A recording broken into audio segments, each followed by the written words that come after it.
चलो बच्चों एक क्वेश्चन सॉल्व करते हैं। Explain the term wagering agreement in the light of the Indian contract act 1872।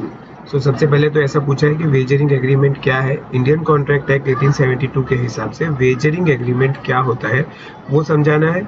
Also explain some transaction resembling with wagering transaction but which are not void, मतलब कि ऐसे कुछ examples दो, ऐसे ट्रांजेक्शन्स के एग्जाम्पल दो जो रिजेंबल करते हैं, मतलब कि ऐसा लगता है, लगते हैं कि वो वेजरिंग ट्रांजैक्शन है पर वो एक्चुअली में वॉइड नहीं है।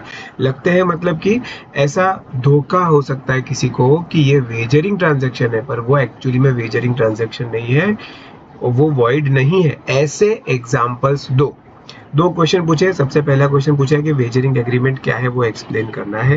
तो सबसे पहले हम ये बताएंगे कि an agreement by way of wager is void. सबसे पहले हमें ये क्लियर कर देना है कि कोई भी ट्रांजैक्शन जो वेजरिंग एग्रीमेंट होता है वो वॉइड होता है। दूसरा हमें ये बताना है कि agreement involving payment of a sum upon a determination of an uncertain event. अगर कोई अनसर्टन इवेंट के ऊपर अगर डिटरमाइन होने वाला कोई पैसा है, कोई सम है जिसका पेमेंट कब होगा, कोई अनसर्टेन इवेंट के होने या ना होने के ऊपर होगा, तो उसे हम कहेंगे वेजरिंग एग्रीमेंट। ठीक है। अब नेक्स्ट हमें ये first part of the question का शॉर्ट में आंसर हो गया, इसको डिटेल में अपन को लिखना है पर मैंने आपको मेन 2 पॉइंट्स जो अपने को मेंशन करने हैं वो बता दिए। Second part of the question पूछ रहा है कि ऐसे ट्रांजैक्शंस बताओ जो रिजेंबल करते हैं, ऐसा लगता है कि वेजरिंग एग्रीमेंट है पर जो कि नहीं है।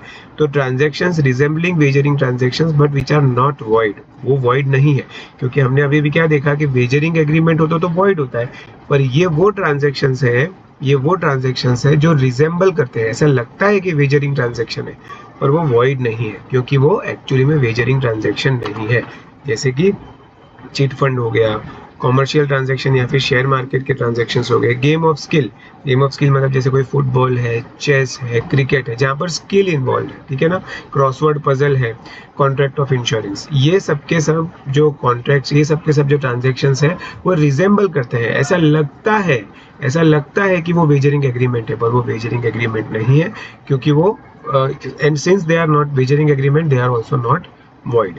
तो ये अपना आंसर हो जाता है। इसका फुल लेंथ आंसर भी मैंने व्हाट्सएप के ग्रुप पे डाला है।